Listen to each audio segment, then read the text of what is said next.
नमस्कार विद्यार्थी मित्रों, आज આપણે ધોરણ 7 સામાજિક વિજ્ઞાન વિષયમાં લેક્ચર 3 અભ્યાસ કરીશું।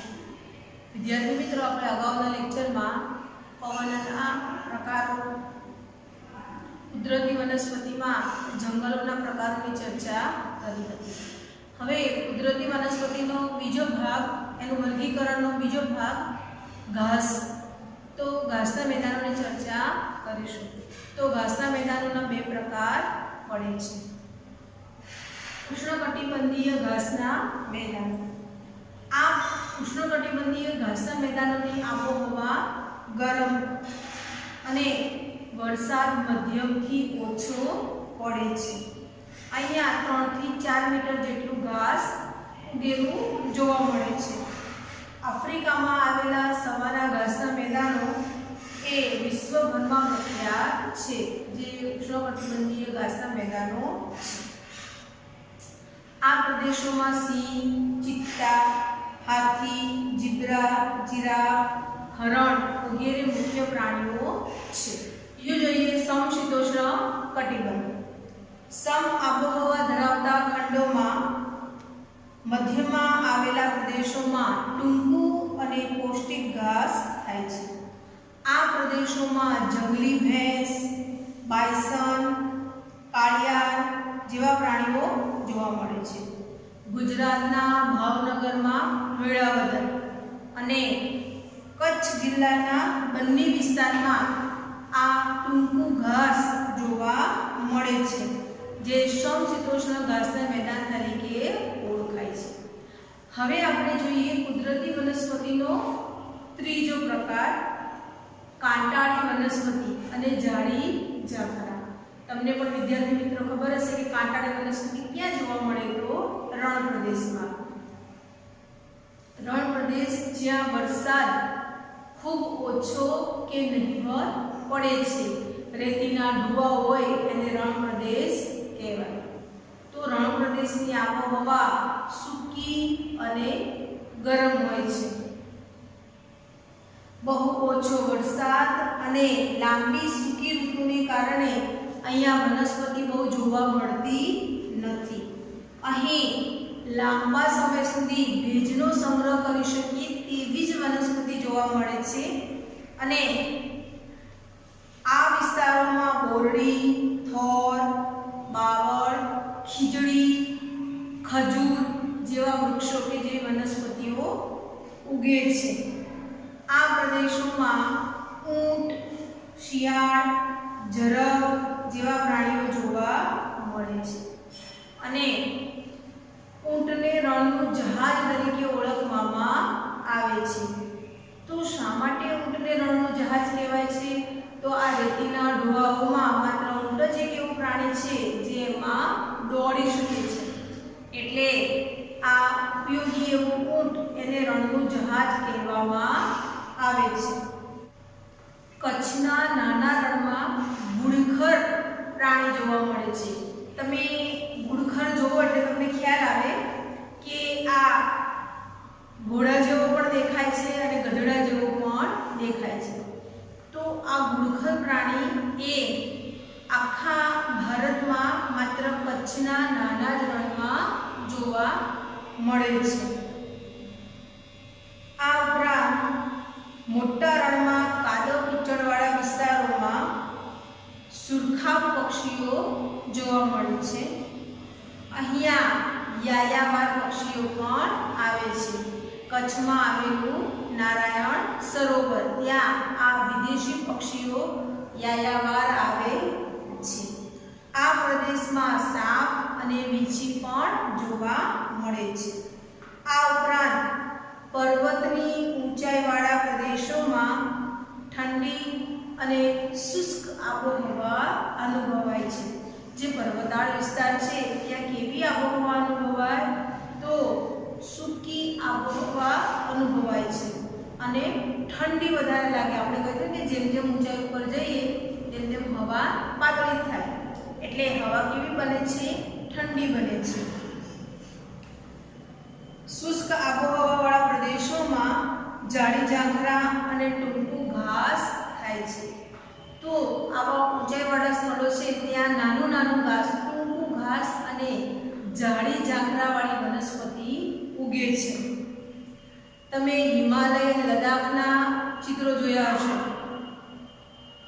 તો ત્યાં આવી વનસ્પતિ જોવા મળે છે.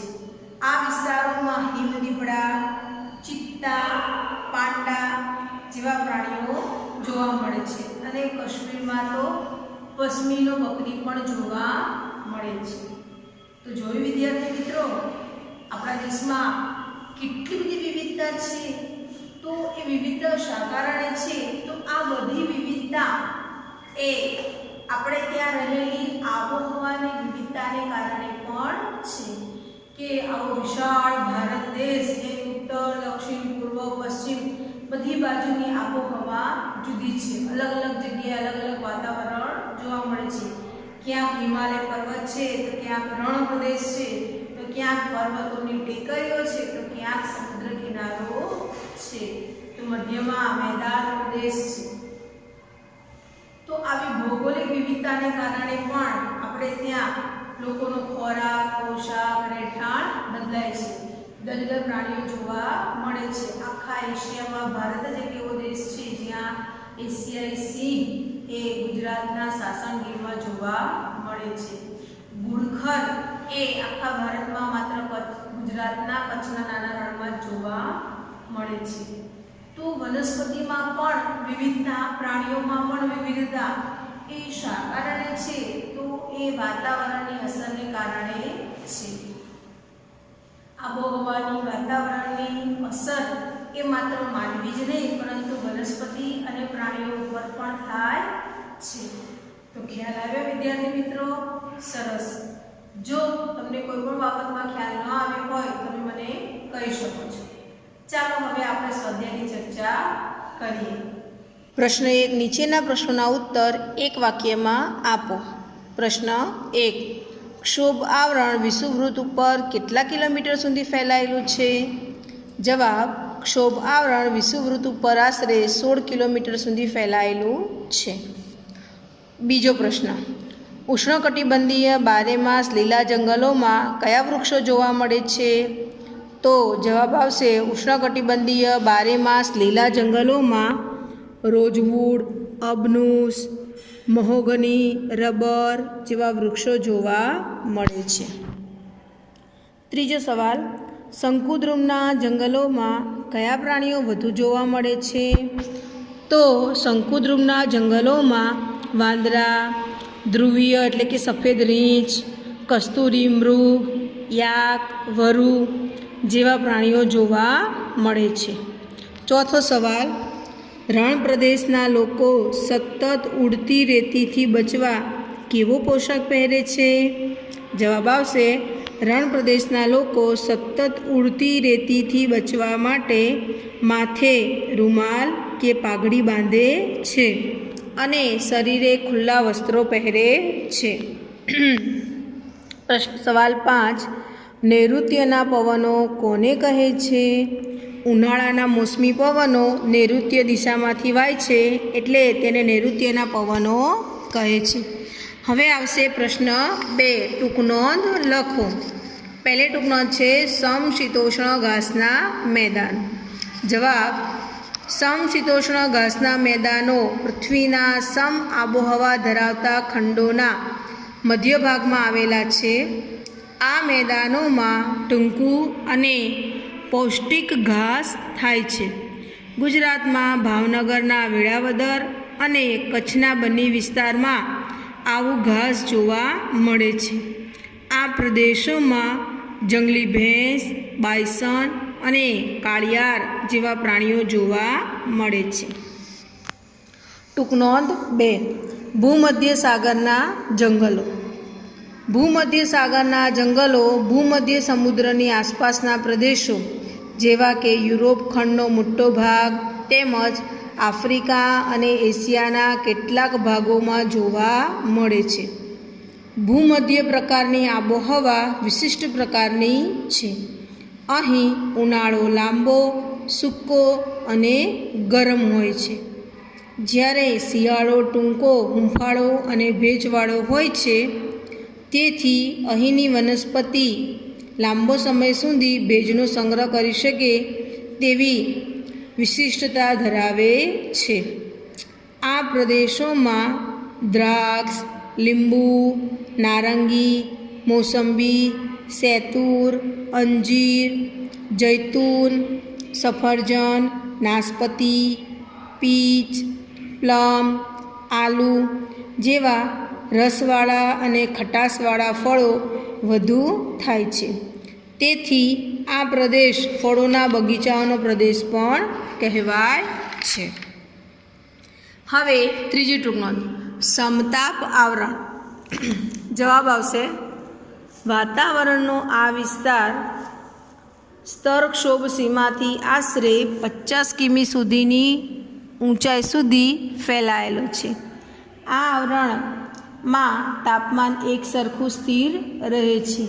તેથી તેને સમતાપ આવરણ કહેવામાં આવે છે. તેમાં હવાની હલનચલન, પવનના તોફાનો, વાદળા, વરસાદ, ઋતુઓ કે હિમ ઉદ્ભવતા નથી. અહીંની હવા અત્યંત પાતળી અને સ્વચ્છ હોય છે. તેથી હવાઈ ઉડ્ડયનો માટે આ વિસ્તાર વધુ અનુકૂળ છે. જેટ વિમાનો ઓછા અવરોધ અને ઝડપથી ઉડી શકે છે. સમતાપ આવરણના 15થી 35 કિલોમીટરની ઊંચાઈએ આવેલા આવરણને ઓઝોન આવરણ કહે છે. અહીં ઓઝોન વાયુનું પ્રમાણ વધુ હોય છે, જે સૂર્યના અત્યંત જલદ પારજાંબલી કિરણોને શોષી લે છે. ઓઝોન વાયુ હવાને શુદ્ધ કરે છે. ઓઝોન વાયુ માનવી માટે સ્વાસ્થ્યવર્ધક છે. ઉલ્કાઓ આ આવરણમાંથી પસાર થતાં સળગી ઉઠે છે. ટૂંક નોંધ 4, વાતાવરણનું દબાણ. ગુરુત્વાકર્ષણ બળને લીધે હવાનો સ્તર વજન ધરાવે છે. હવાનો વિશાળ સ્તર તેના વજન પ્રમાણે પૃથ્વી સપાટી પર દબાણ કરે છે, જેને વાતાવરણનું દબાણ કહેવામાં આવે છે. સમુદ્ર સપાટી પર વાતાવરણનું દબાણ સૌથી વધુ હોય છે. પૃથ્વી સપાટીથી ઊંચાઈ તરફ જતાં વાતાવરણમાં દબાણ ઘટે છે. વધુ તાપમાનવાળા પ્રદેશોમાં વાયુઓ ગરમ થઈને ઉપર તરફ ગતિ કરે છે. તેથી ત્યાં વાતાવરણનું હલકું દબાણ રચાય છે. હલકું દબાણ વાદળછાયા અને ભેજયુક્ત ઋતુ સાથે જોડાયેલ છે. ઓછું તાપમાન ધરાવતા પ્રદેશોમાં વાતાવરણ ઠંડુ હોય છે. તેથી ત્યાં વાતાવરણનું ભારે દબાણ હોય છે.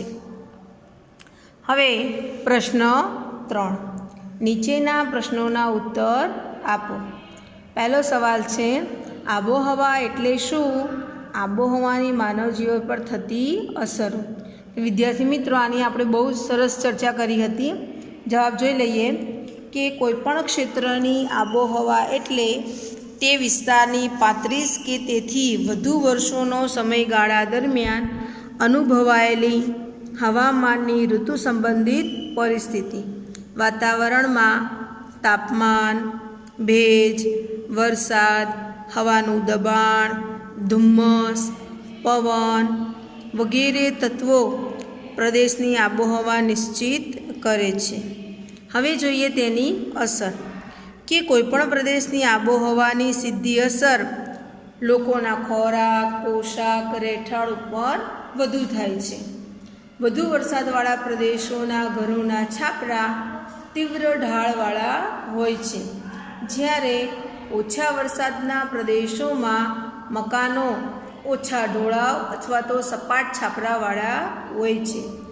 જે તે પ્રદેશના લોકો પોતાને ત્યાં થતા ખેતીના પાકોને ખોરાકમાં લે છે.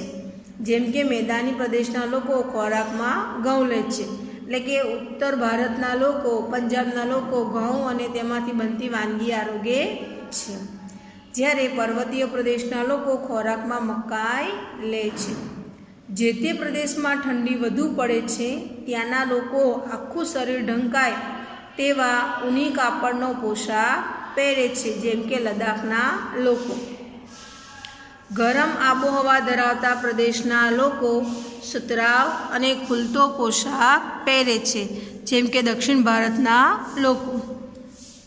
ગરમ પ્રદેશના લોકો સતત ઉડતી રેતી સામે રક્ષણ મેળવવા માથે રૂમાલ કે કપડું વીંટાળે છે, જેમ કે સાઉદી અરેબિયાના લોકો. અત્યંત ગરમ અને ભેજવાળી આબોહવાવાળા પ્રદેશના લોકો સ્વભાવે આળસુ હોય છે, જ્યારે સમશીતોષ્ણ કટિબંધના પ્રદેશોમાં વસતા લોકો સ્વભાવે મહેનતુ અને ખુશનુમા હોય છે. લોકો મોટાભાગે આબોહવા મુજબ તહેવારોની ઉજવણી કરે છે. ભારત મોસમી આબોહવાના પ્રદેશોમાં વર્ષાઋતુ સિવાયના સમયમાં આપણે સામાજિક પ્રસંગોની ઉજવણી વધુ પ્રમાણમાં કરીએ છીએ. હવે સવાલ 2. ઉષ્ણકટિબંધીય બારેમાસ લીલા જંગલો વિશે જણાવો. તો ઉષ્ણકટિબંધીય બારેમાસ લીલા જંગલોને ઉષ્ણકટિબંધીય વરસાદી જંગલો પણ કહે છે. આ જંગલો ઘટાદાર હોય છે. તે વિષુવવૃત્ત અને ઉષ્ણકટિબંધના પ્રદેશોમાં જોવા મળે છે. આ પ્રદેશમાં આખું વર્ષ ગરમી અને ભારે વરસાદ પડે છે. પરિણામે અહીંની આબોહવા ભેજવાળી હોય છે. આ ભૌગોલિક અનુકૂળતાને કારણે અહીંના વૃક્ષોના પાંદડા એકસાથે ખરતા નથી અને સતત નવા પાંદડા ફૂટ્યા કરે છે, જેથી અહીં જંગલો 12 મહિના લીલા જોવા મળે છે. આથી ઉષ્ણકટિબંધીય જંગલોને 12 માસ લીલા કે નિત્ય લીલા જંગલો પણ કહે છે. આ જંગલોમાં રોઝવુડ, અબનુસ, મહોગની, રબર જેવા વૃક્ષો થાય છે. ભારતમાં ઉષ્ણકટિબંધીય 12 માસ લીલા જંગલો અંદમાન અને નિકોબાર ટાપુઓમાં જોવા મળે છે. હવે પ્રશ્ન 4. યોગ્ય શબ્દો વડે ખાલી જગ્યા પૂરો. પહેલી ખાલી જગ્યા છે રેડિયો તરંગોનું પરાવર્તન ખાલી જગ્યા આવરણને આભારી છે. જવાબ આવશે આયના. બીજું, પશ્મિનો બકરી ખાલી જગ્યામાં જોવા મળે છે. આપણે અત્યારે જ ચર્ચા કરી. જવાબ આવશે કાશ્મીર. ત્રીજી ખાલી જગ્યા, ધ્રુવો તરફથી ધ્રુવ વૃત્તો તરફ વાતા ધ્રુવીય પવનો ખાલી જગ્યા હોય છે. તો ધ્રુવોથી ધ્રુવો તરફ જઈએ તો એ વિસ્તાર કેવો છે? એકદમ ઠંડો.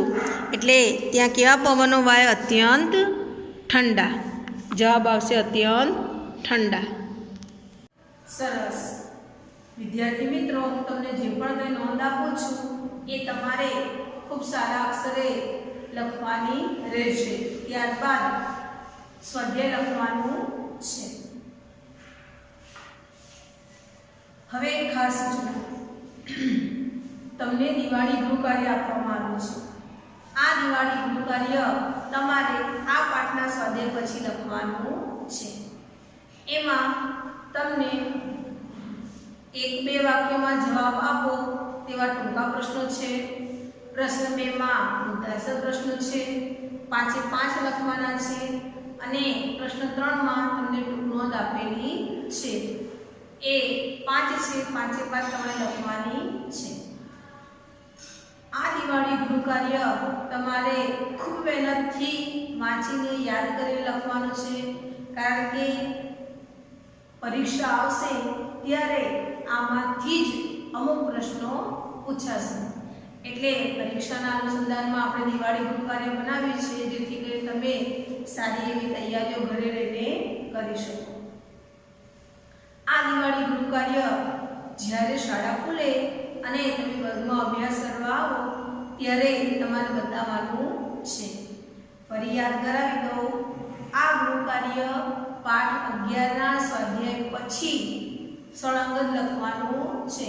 આના માટે કોઈ અલગ નોટ બનાવવાની નથી. સામાજિક વિજ્ઞાનની નોટમાં જ લખવાનું છે. અસ્તુ. હેપી દિવાળી.